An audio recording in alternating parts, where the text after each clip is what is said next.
আসসালামু আলাইকুম। ওয়ালাইকুম সালাম। ভাই কেমন আছেন? আলহামদুলিল্লাহ ভাই।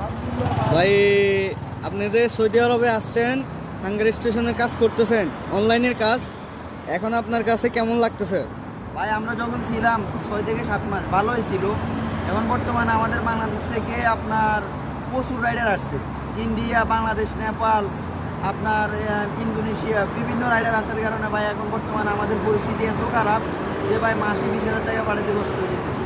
ভাই আমি এই মাসে টার্গেট তো কোম্পানি দিতে পারবো না, আপনার হাইস্ট 25 থেকে 26,000 টাকা বেতন পাবো।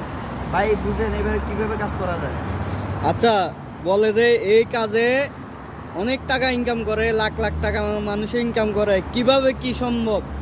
ভাই এটা অসম্ভব। এটা সমস্যা হয়েছে মানুষের বিভিন্ন রকমের ভুল ধারণা, মিশা কথা বলে, যার কারণে মনে করেন বাংলাদেশ থেকে মানুষগুলো আইসে কান্নাকাটি করতেছে। আমাদের কোম্পানিতে 7টা লোক আইসে নতুন, আইয়া পরের দিন বাইয়া গেছে।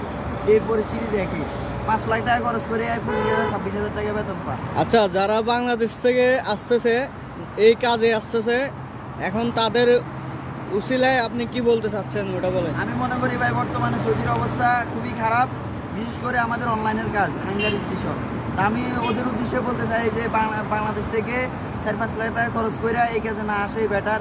শুধু শুধু আসবেন, আই কান্নাকাটি করার সব উপায় নাই। ভালোর জন্য বলতেছি ভাই, পরে কান্নাকাটি করবেন, তো না আসাই বেটার। ঠিক আছে ভাই, ধন্যবাদ আপনাকে। ওকে।